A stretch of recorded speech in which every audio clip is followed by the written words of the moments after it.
about the survey. Perfect. Okay. Yeah. Can they hear me on Zoom? Can you guys hear me on Zoom? I think yes. Okay. Cool. Okay. Well, welcome guys to our second meeting at Carroll PMC. Today's topic we're going to be discussing is MD versus DO versus MD Ph.D. versus MD and the various dual degree programs you can do versus PA. So basically we're going to tell you a bunch of these different routes that you can take to become a physician or PA. Because a lot of these acronyms can be very confusing, so we want to lay it out all to you based off of just information that we've accumulated over the years. So pretty much what we're going to do is we're going to have an opening message. We'll discuss the topic of the day. We have split it into 6 different sections, in which each one's going to be about 6 to 8 minutes. We'll give you a little rundown of it. We'll have an open forum at the end of it. We may run into that a bit because we like to talk a lot. But if you guys have any questions, you can always ask us in person here during that open forum, which may be shortened, or after the meeting itself, or through email at a later time as well. We'll discuss what we're going to do for our next meeting as well, and then we'll have a closing message. So that's what we got planned for today.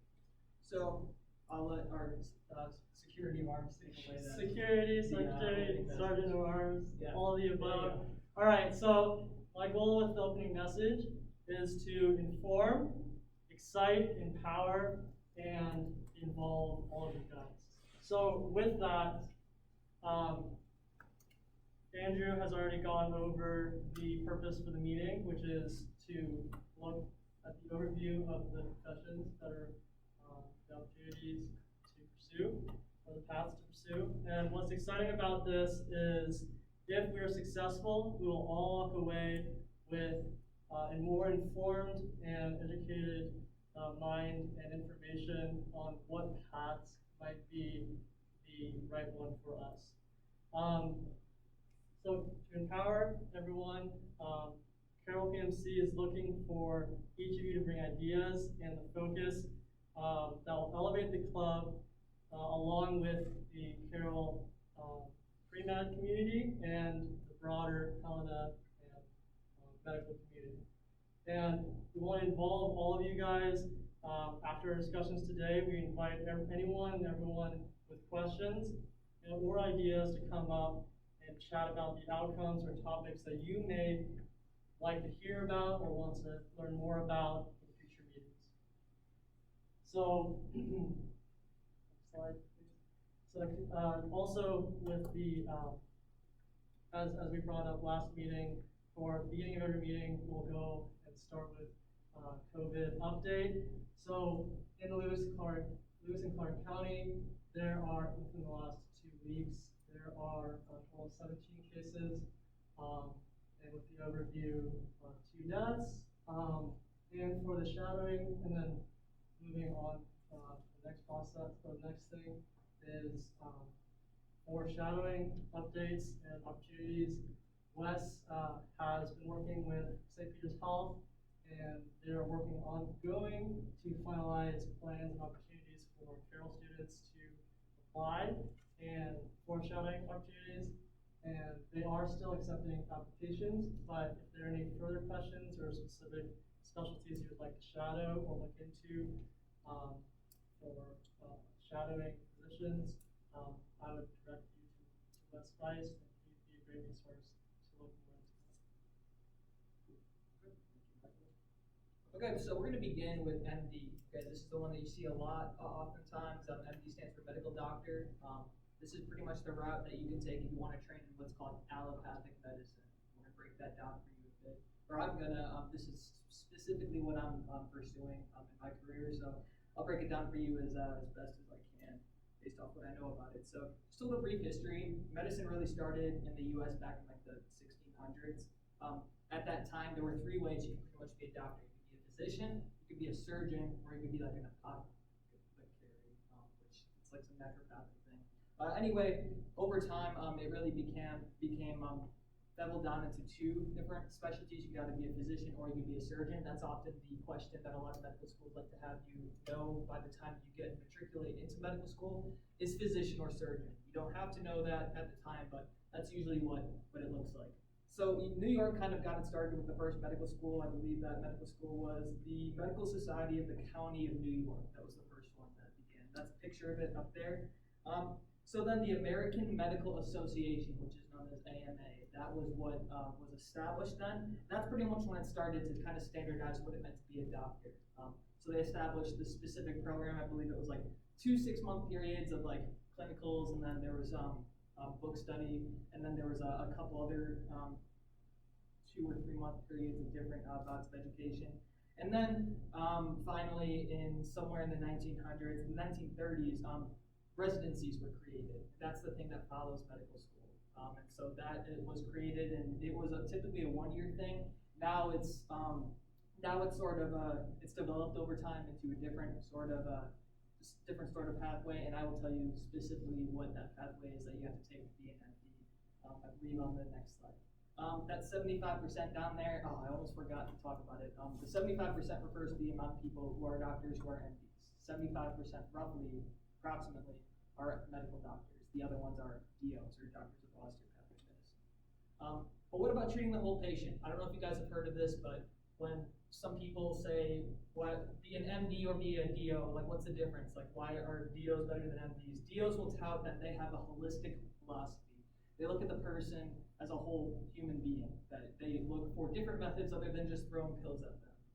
This is absolutely false. It's a huge myth. If a good physician knows how to be holistic, a good physician will not always go straight to the knife or the scalpel or medicine or medications. They'll look for lifestyle factors as well. So this is just a common myth. MDs are not cut and dry. They too look at people holistically. Any good doctor looks at someone holistically.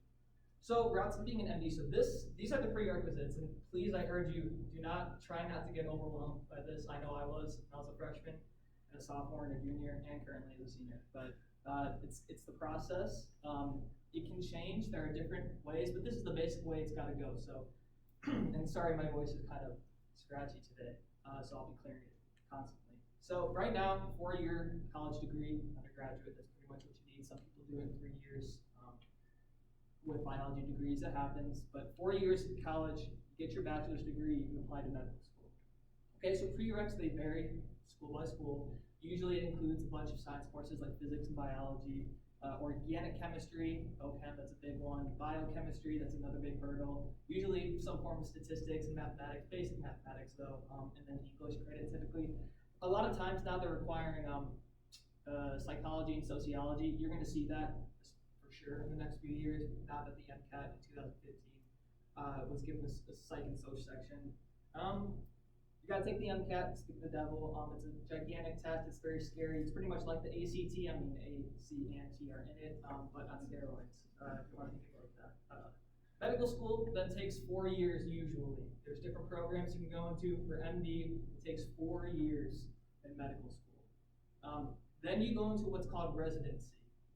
Actually, just for sake of understanding, M1 and M2, your first 2 years of medical school, are usually book study, and then your last 2 years are usually you're doing clinicals. You're in the different departments looking at different specialties. Then you go into your residency, which are kind of like internships. You're working in hospitals, you work long hours, you make residency pay, but you're getting that direct experience. At that point, you're a doctor. At that point, you have your MD degree. You just have to go through residency then. That's what all US doctors have to go through then. And then throughout medical school, there are bigger exams like the MCAT called boards that all physicians have to take. So typically, like the big hurdle is the MCAT test-wise, and then you're gonna have to take a step 1 and a step 2 in medical school, which are the next hurdles you have to take then. And once your residency is done, you can do fellowships based on your specialty. Otherwise, you're a doctor, then you're a practicing physician. So, conceptions about being an MD. These are just kind of cold hard facts. There are more MD programs in the US than DO programs, I think. So there's 141 MD schools, and there's 35 DO schools. There's a own application system to MD, so applying to MD schools is a different application service than applying to DO schools. There's more opportunities to pursue dual degrees, which Kayla's going to get into later on today. With the MD, you can do MD-JD, MD-MBA. We'll break that down. Then get ready for urban environments, because most MD schools typically are in bigger cities. Typically, there are exceptions, but usually MD schools are in these bigger areas, because there's usually a lot of big research emphasis that happens at these schools. Historically, MDs are also more able to practice internationally, which is why I said practice UK. So you can usually go to all sorts of different places, Mexico, Canada. DOs, it's slightly harder for them to practice, slightly, but by no means impossible. And that's breaking down day by day. MDs also tend to go towards more like procedure-based specialties, so not like, don't think primary care, family medicine, think like gastroenterology, specific stuff like that. Usually that's what MDs go down because it's more of a research emphasis. Research emphasized, the schools have more emphasis on research. Now, of course, this is just like a trend. Statistics apply to populations, not individuals, so you can always break that down. There are ER doctors that are MDs, I hope, because that's what I want to do. But that's how it goes typically. I'm just telling you the trend pretty much. Oh, and I almost forgot about my guy. So Johnny Kim, he is MD idol of mine. He was a former Navy SEAL. He then went to Harvard Medical School and became a doctor, an emergency medicine doctor. And he recently accepted a position at NASA. He's an astronaut now. So he's a pretty amazing guy. You should look him up. He's got a really amazing life story to him. He went through a ton of stuff in his childhood, and it built him up into who he is today. So he is a pretty amazing guy. So now we're going to talk about misconceptions, things about MDs that people think are true, when in reality they are absolutely not true at all. So people think MD is harder than DO, pretty much. This is absolutely false. All it's supported by statistics. So like in 2017, the average MCAT score for DO schools, so the score that you take on MCAT, was 503. For MD schools, it was 511. So you think like points higher. Well, that's for, so it perpetuates what the thought that MD schools are harder than DOs, when in reality it's just the numbers of people who are taking the MCAT, one, and then also people who think if this reputation exists, people who have lower MCAT scores, they'll apply to DO schools. So it just kind of perpetuates this myth on and on and on. That's pretty much why this is happening. So MD is not harder than DO. Some people also think MD is more prestigious than DO. Again, this is pretty much based off stats alone. You look at those MCAT scores, you think that it's false as well. Some people think MDs are more respected than DOs. People think that as a DO, you kind of get like hazed if you go into like residency programs, or it's harder for you to get jobs elsewhere because you're DOs. That's absolutely false. MDs get the same amount of crap from patients, unruly patients. It happens. It's the same deal. It's absolutely the same. Some people also think that MDs make more money than DOs. That is also false. They're actually pretty much like the same salaries. Really, where and this is just information like that's accessible online, but really where the salaries differ between doctors is specialties, not MD or DO. It's specialties. The more specialized you are, typically the more money you make. Also, MDs can only apply to MD residencies, not DO residencies. This is being broken down. Actually, there was supposed to be a residency merger between MDs and DOs. Regardless, like you don't even have to worry about that right now. It should be broken down now. MDs can apply to both MD or DO residencies, so those years after medical school. It's totally interchangeable now, and so more and more the boundaries are being broken down between MDs and DOs. And so then what about me? Because I spoke at the first meeting that I am only applying to MD schools, so I just preached all that they're pretty much equals. But why am I only applying to MD schools? So I got a couple reasons. So number one, I feel most comfortable at the schools that I apply to. I know a lot of MD schools by virtue of research, by virtue of friends and contacts and experiences as well. So I feel comfortable with all the schools that I visited and applied to and are interested in. It just happens that they are MD. I do not personally want to learn OMT, which Joey will get into. It's one of the big different factors between DOs and MDs. OMT is sort of like osteopathic manipulation therapy. It's kind of like what chiropractors do, however DOs are not chiropractors, 100%. But I have no interest in adding that to my education. I have more different interests in emergency medicine research, etc. I also like the emphasis on clinical research that's mostly emphasized at the medical schools, at the specific medical schools I applied to, which are MD. So it's pretty much, it's just personal interest. It's not, in no means, the other myths that were up there. it's personal interest. It's very personalized to me. And like I said in the last meeting, your decision should be all about you. It should be about other people. It should be about yourself, based off what path you take. So I got a couple sources on here to learn more about this. The www.AAMC, that's the American Association of Medical Colleges, I think. Look them up online. Don't look them up on Twitter or Instagram. You will see a lot of hate going towards them right now. Just go on their website and check out their aspiring docs section. It'll give you a lot of information about MDs, DOs, all sorts of different things. But definitely check that out. Shout out an allopathic physician. If you've seen MD behind their name, if you've seen MD behind your personal doctor's name, like ask if you can maybe set up something to shadow them. Obviously, right now it's a little bit difficult to do that. But like Michael said, they're making headway at St. Peter's. There are also small clinics around town and around your home. Reach out to them, like call them, bother them. Just try and get yourself in. The only way you'll know if it's for you is if you see their life like in person. And don't listen to them if they tell you to not be a doctor. But shadow them and see if it's for you. Also contact allopathic medical schools that you're interested in. Use a fake name. I've done it before. I've called MD schools and given a fake name and sounded like a complete, for lack of better words, jackass on the phone. But I learned a lot from it. I stumbled, but I learned a lot from those medical schools. So do it. Reach out to them. And also ask me questions. Keep coming to these meetings. Cool. All right. We'll transition them to DO. All right. So if you're like me, when I first came to Carroll as a freshman, I had close to no idea that there was MD or DO. And I kind of got a big shock when I went to the first meeting and they presented with all this stuff and then, oh, you got to decide, blah, blah, blah. And so osteopathic doctors, it was created by Dr. Andrew Taylor Still back in 1874. He created it off of, he lived in Missouri. He created it off of this philosophy that he believed that the medications that people were taking or the methods that the doctors of that time were pursuing were ineffective. So he kind of branched off, made his own stuff, based it off of the ideas of Hippocrates, which, if anybody knows history, doesn't mean anything. And like he said, currently, I found a statistic that says there's 33, there's 35 probably, schools of osteopathic medicine currently.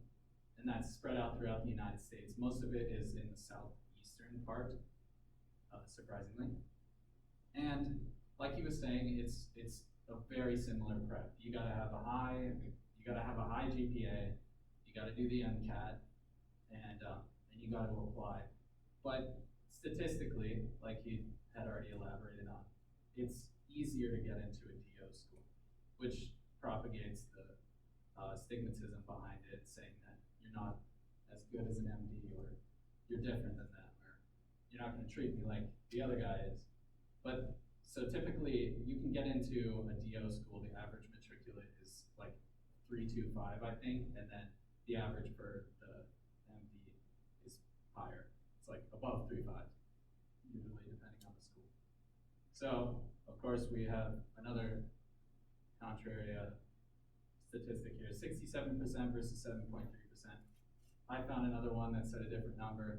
It's just majority MDs. However, at St. Pete's ER, which I work at, most of the doctors that work there are DOs, surprisingly. And I honestly have not noticed no difference between the two. And statistically, a DO doctor, because they pursue this holistic medicine approach, they usually spend about 12% more time with the patients versus an MD student or an MD doctor. All right. So you go to a different school to be a DO versus an MD, and your licensure examination is different.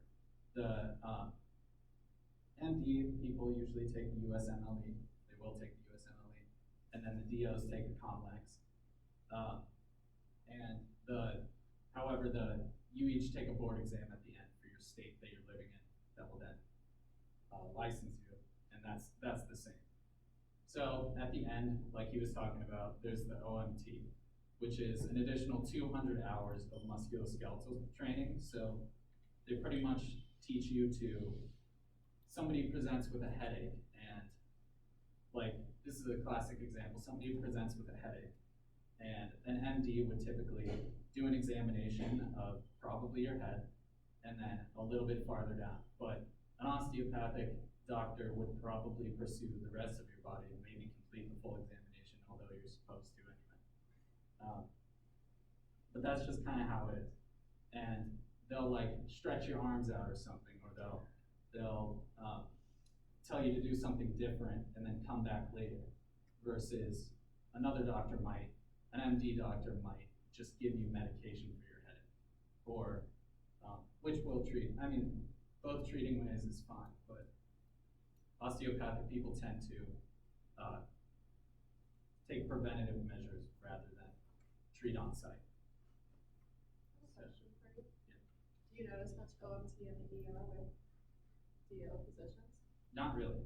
Okay. That's the thing, is I don't really notice a difference in the ER. Somebody presents with a headache, the MD versus DO doctor pursues it the same way every time. Yeah, I saw one do it once. Shadow, and I saw one OMT session once. Yeah, I've seen an OMT once. But it's like, It typically comes up when they have like hamstring pain or something. yeah, and it's like, you can see like how, okay, as a patient, like if you were a patient and you didn't want to go straight to drugs, you'd be like, oh, that's kind of cool. Like, yeah, I'll pursue this, or you know what, I won't take the drugs. I'll go home and see if like this other intervention helps, where I don't have to take pharmacology measures and medication. However, another patient might come in and be like, hey, I'm not going home. Like, I want some medication, like my head hurts. Like, so there's two different ways you can look at it. They're both out there, they're interesting philosophies, but yeah, it's there, it's just Yeah, your just what you get behind. I tend to lean toward the DO, but of course, I would like to do something in orthopedics and probably orthopedic surgery. But as a DO, when you graduate, it does make it harder to get into specialty programs that are particularly MD, because here we see typically DO people pursue primary care specialties such as family medicine, pediatrics, internal medicine, OBGYN, and sports medicine, surprisingly. Actually, all of the physicians that treat the Olympians that we have in the United States are all DOs, because they tend to avoid medication. And so yeah, I think that's about it for DOs. They're great people. Here's some links that you can get to if you want to explore a little bit more. You can straight Google it too. It's pretty easy to find information doing that. And you can also, I asked a bunch of DOs and MDs when I'm working, I ask them, did you consciously choose to go to a DO school? Like, were you like, full board, 200 hours plus, I wanna do it, it's gonna help me, it's gonna help other people. And most of the time they did. They made a conscious decision, but others pursued it because they had a lower GPA. And that happens, and that's okay. But it shouldn't influence you. Like, if you see a DO behind somebody's name or an MD behind their name, you shouldn't just cast aspersions that they're stupider than the other guy, because you don't know. So, there you go. All right. You might use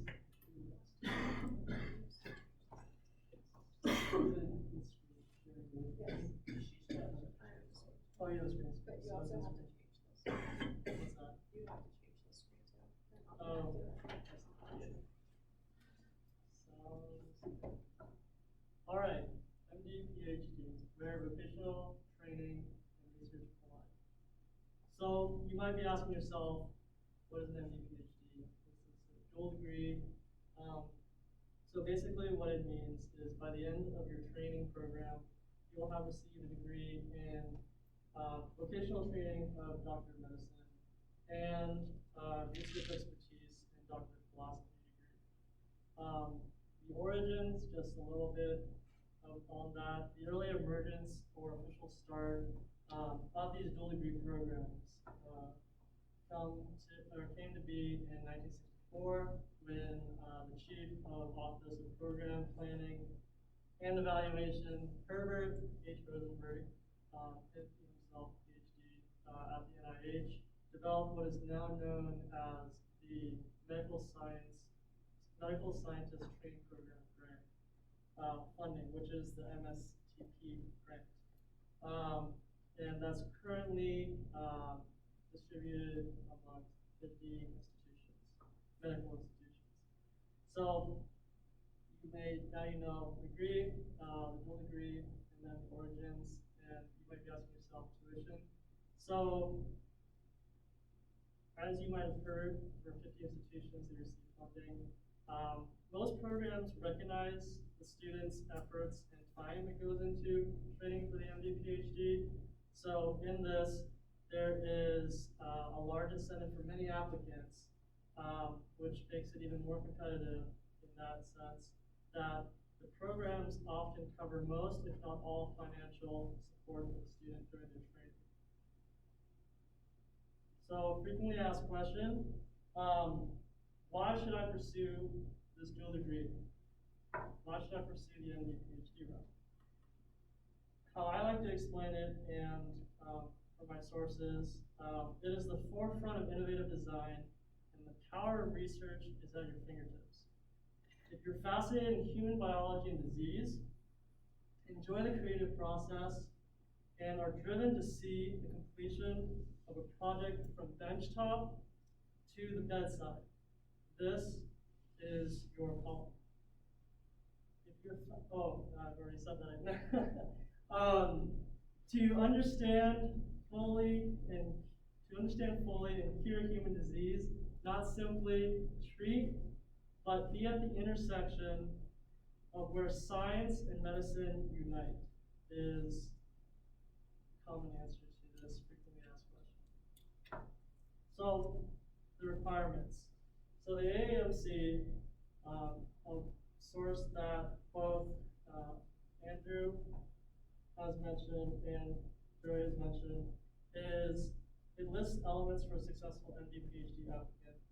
And it's a holistic review for someone who is productive in research, a physician scientist, career commitment, has a commitment in that, is strong in academics, shows integrity and are mature, and exhibits experiences in caring for others, and as I said before, a holistic experience in their life, and under a holistic review. Often programs want to see an exploration in research. If that be multiple summer projects, undergraduate research, or a senior thesis, or even one or more years pursuing research after your undergraduate degree, also known as postbac. So this does not eliminate requirements that an MD applicant may have, or a DO. These are additional to what had previously been told to you and presented, or will be presented to you in greater detail on September 27th for Les Spice at the mandatory or the required pre-medical meeting. So as you've been seeing on the slide, down to the numbers, it is a very competitive field. No one said, I guess what I keep in my mind is, no one said it was going to be an easy path, but as I've indicated earlier, just as completion in projects, being persistent into pursuit of the dream until it becomes a reality is a good mental framework for that. So you may be wondering, okay, what is the bigger picture of the training structure, pre-doctoral, postdoctoral? How do they get both medical experience and this research expertise? So, from the last MD PhD informational session I sat in on from OHSU, Oregon Health and Science University. The information as follows, and along with the graphics from the AAMC website. The training structure for medical school, it jumps around, but this is how it's laid out within using Oregon Health OHSU's template. So for medical school, it's generally, you have the 1 to 2 years traditionally for medical students. Ultimately, we know it's 4 years, but first 2 years is the preclinical curriculum. You undergo that, and during this time, during this 18-month span or so, You have an optional summer research rotation you can participate in. And then your MD courses start back again in August during this 18-month time frame. And then after these 2 years, or 18 months, you go into your grad school. And what's interesting is research can be finicky. So this time frame is a 3 plus. So it's generally 3 to 5 as the research progresses. There's a transition into your PhD from medical school those first 2 years after your step 1 exam, and then you have a transition back into your clinicals after you defend your dissertation and have obtained your PhD. So after you obtain your PhD, you conclude your medical school, years 3 and 4, which are the 2 years of MD clinical. Anything additional to these roughly 7 to 8 years are depending on the time scale. You can add on to the additional programs as specific for your specialty for your MD PhD career. With the dual degree, it allows for career flexibility. I will say you do not need the dual degree to do research. As Andrew had indicated, wanting to do the emergency clinical research. One of the biggest benefits, I will say, for the MD PhD path is the grant funding pools available to these individuals. They can dip both into the MD and the PhD worlds of funding to further and push their research work. And as seen on the slide, there are a variety in the career flexibility of basic science to translational to patient-oriented and many other opportunities within the MD PhD field. So you might ask, for me, what is the reasoning I want to apply and pursue this path? Some of my research experiences, I initially wanted to solely pursue an MD degree, and I was fixed on that, and I kept having these opportunities arise and be presented to me, and I took one of the opportunities, and it was life-changing, eye-opening. It was one of those days where I thought, I'm going to give research an opportunity and see where it takes me. And what's fascinating is, I would like to say, my research actually started here, my research experiences started here at Carroll. So it's possible for any of you guys to do so as well. And it happened in my organic chemistry semester 2 lab with Dr. Head, and I partnered with Dr. Rowley as well as a mentor in studying chemical bond that can be utilized in storing solar energy. Then after that experience, I actually went on to do my summer research 2 summers ago at OHSU, do the cell developmental cancer biology summer internship, and I studied in vitro analysis of successful delivery of mRNA to cystic fibrotic cells. And that actually is what you can see here, that's the manuscript that has been sent for publication to the science journals.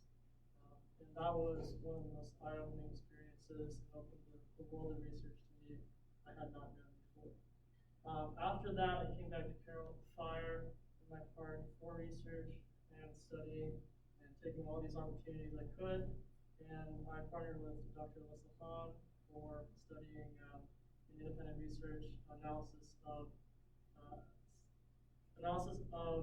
novel biomarkers from synovial fluid for osteoarthritis. And then currently, my studies have come full circle, and I've partnered with Dr. David Head for studying novel antibiotic derivatives for compounds against strains of MRSA. I myself really enjoy the scientific process and seeing what is developed in the laboratory being applied. So if you do too, I invite any of you guys to come up and definitely we can chat more about that. For more resources, as previously mentioned, the OHSU has great information for further details on this. And come to all these meetings, or most of the meetings, and I come here, and I'm happy to answer any questions you guys may have.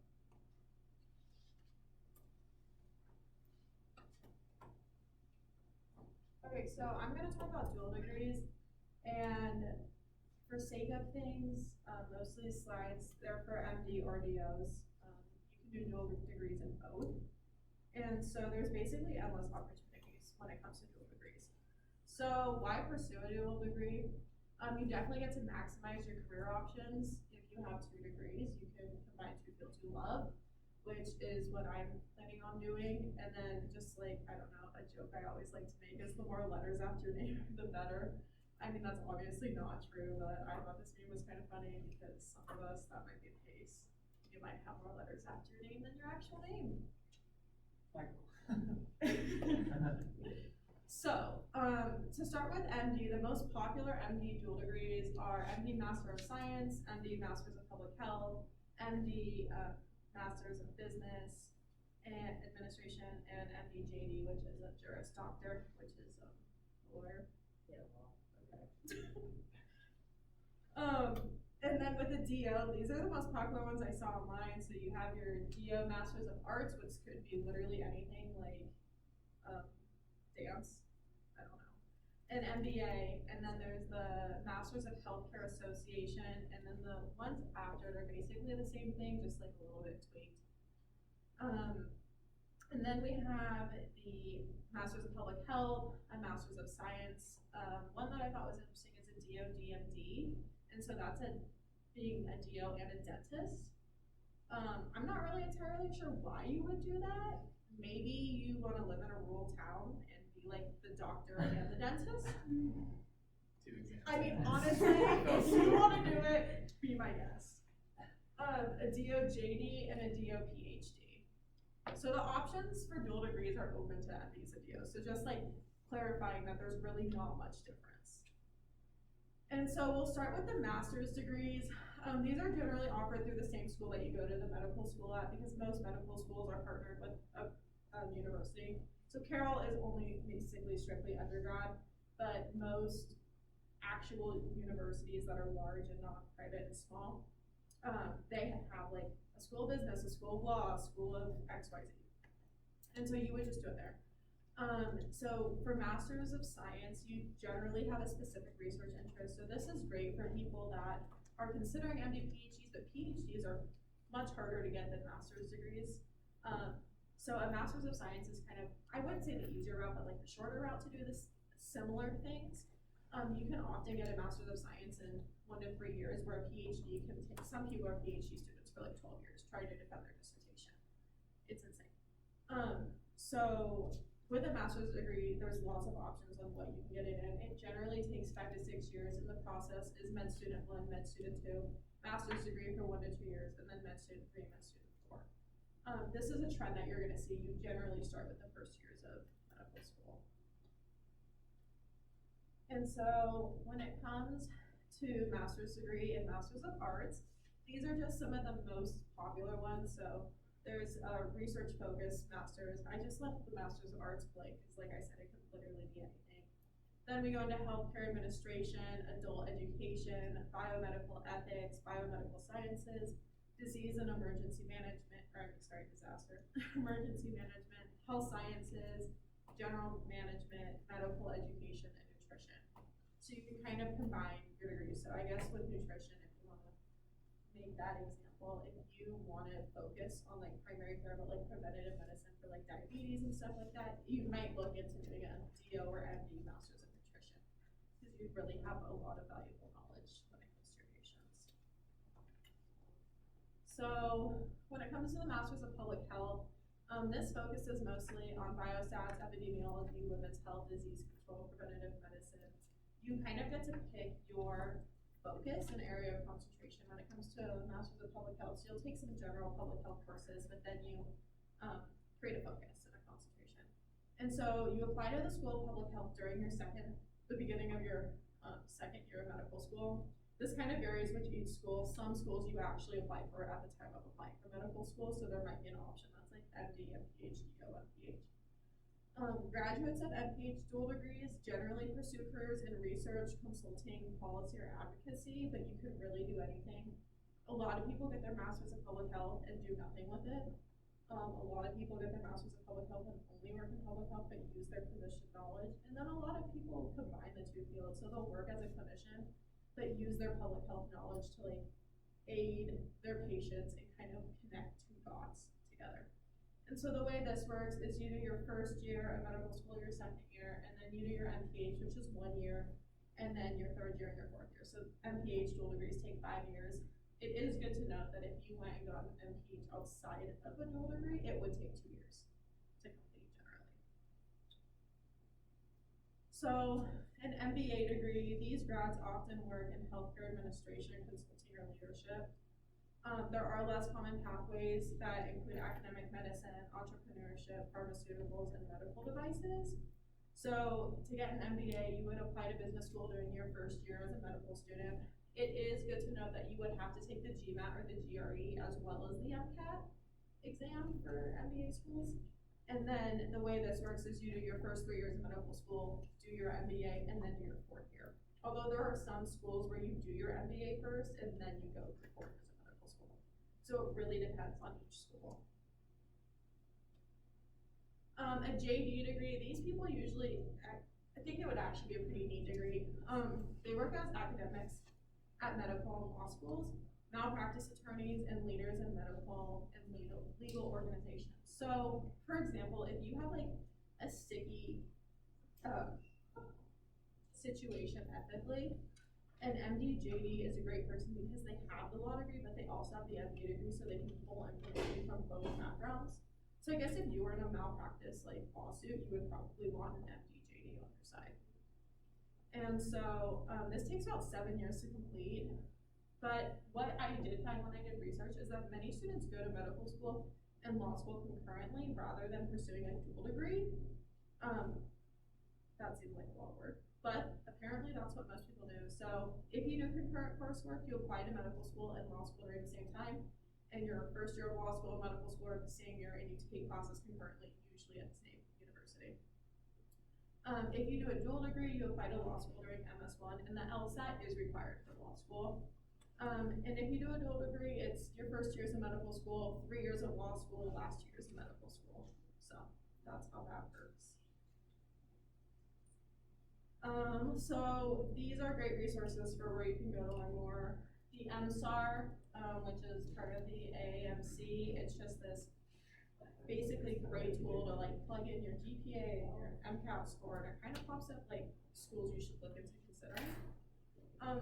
And so the MSAR will have options for like only show me schools that provide MD-JDs, and that will show you where you can apply. And then ChooseDO.org, they have the same thing except all of the DO dual degree programs listed. And one thing I do want to note is that at St. Pete's, I would probably say closer to 50% of the doctors there are DOs and 50% are MDs. And there are lots of DOs that are in specialties that are not primary care. So don't be fearful of statistics.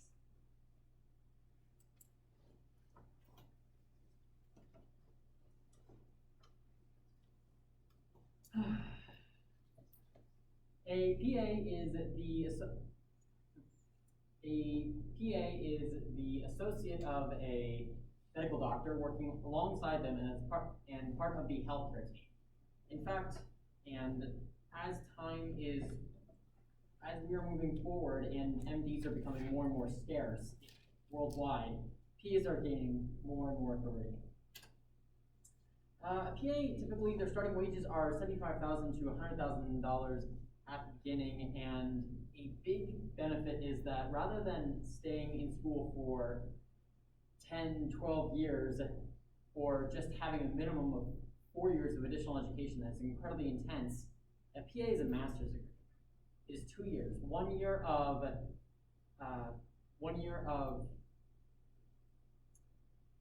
lecture and a year of clinical. Their focus is typically in primary care, though you will find them in specialties. A big part is that they cannot perform surgeries alone. They often require the supervision or the general oversight of a proper MD, DO to sign up on their competencies as they're performing these procedures. They are most versatile in the primary care setting because they won't experience these bizarre and strange, incredibly complex illnesses that are seen in the specialty where the DO and the MD flourish. A stigma common is that an MD, a DO, they aren't as good. They are somebody who's kind of washed out of the program or didn't want to put in all the effort, but in fact, they have many of the same skills. They are able to admit patients, they can prescribe medications, they can make house calls. They are an MD light. Though it should be noted that while PAs, in my personal experience, can operate almost as effectively as a doctor, functioning as their equal, in other states, they are not always given as much authority as to the guiding the treatment of the patient or what procedures they are permitted to perform. Now, the most important part that you PA students who are definitely sitting in the crowd is how are you going to get here? Of course, you're going to attend a undergraduate program and obtain your bachelor's degree while completing your prerequisites. Now, the big part that separates the PA students from the medical students is that you have to have 40 hours of shadowing. You have to have 1,000 hours of healthcare experience where you're just working in the healthcare field, and or 1,000 hours of patient care experience where you're working hands-on with the patient. In my run-ins with PA students who are further along in the process, it's often 2,000 hours of patient care experience at a minimum before you can even apply to the program. As I said before, it's only a year of general studies, as my peers have called it in the medical schools, medical student 1. And then after a year, you're out in the field, you're doing the clinical rotations, practicing under a physician, often far away from your home university where you initially applied to the program. And after 23 to 27 months, 2 years effectively, of having the time of your life, treating patients, learning about pharmacology, and overall making small towns typically a better place and help with healthier community, you take the PANCE, the Physician Assistant National Licensing Exam, which is the equivalent of the boards for your medical doctors and DOs. After this, go out, settle in an area that needs a PA to relieve the burden from often the only MD in a small town that's servicing 600 square miles of area filled with patients. Now, speaking with PAs, I have found that the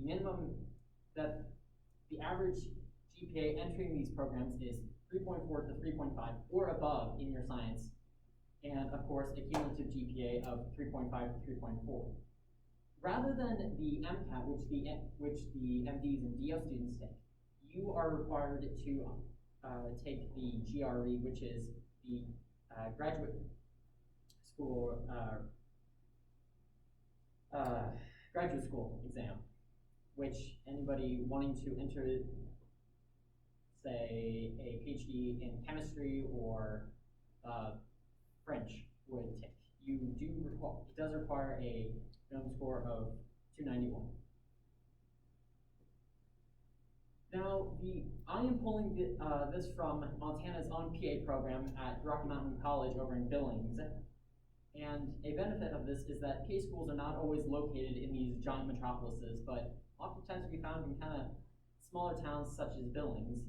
They do require, at Rocky Mountain College, they do require a semester of organic chemistry and a semester of biochem, or you can just take it all in one big gulp with biochem and organic chemistry, similar to what the nursing students do.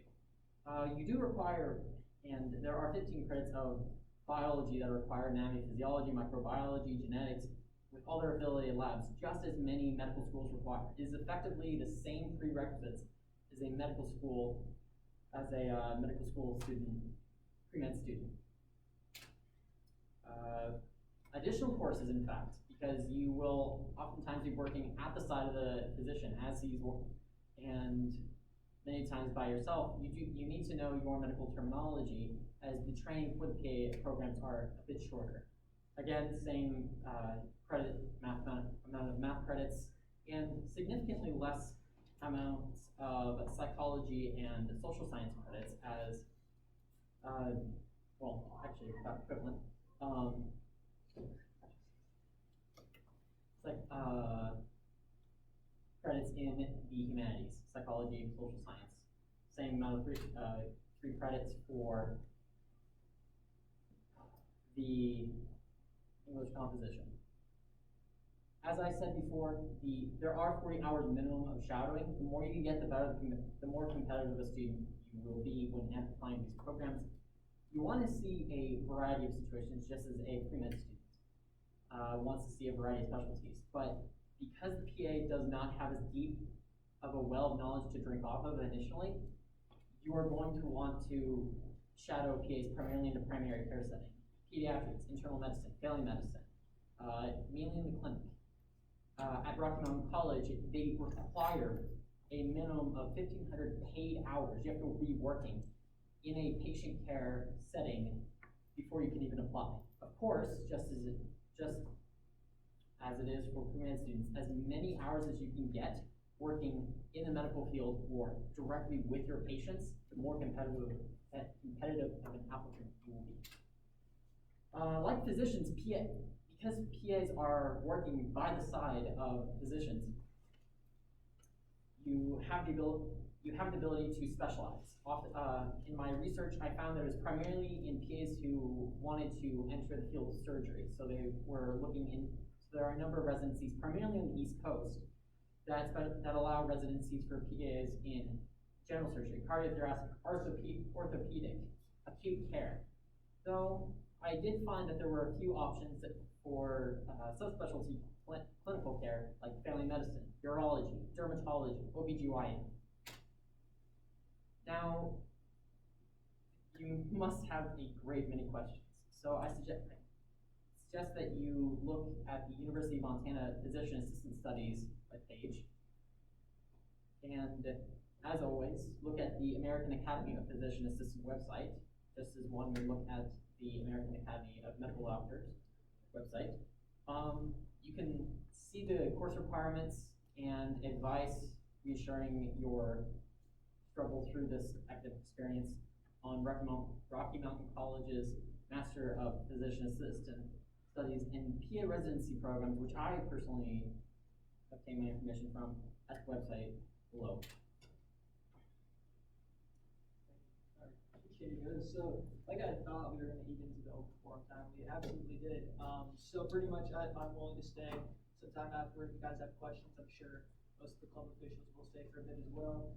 We're going to link these sources onto the YouTube channel that we have in the YouTube video once this video is posted. We have a channel now, so we will be sending out the links to those weekly, as well as on our Facebook page and our Moodle page, which is happening. So we'll have that as well. So any questions, just bring them out afterward if you have any. Just come straight down to us and promise we won't fight.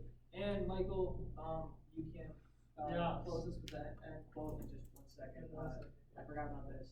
Our next meeting's topic is on non-clinical experience. It's shadow and volunteering, working in different clinics, different settings, and the 5 W's pretty much of how to do that in a pandemic. So that's what we're going to be talking about next time. Cool.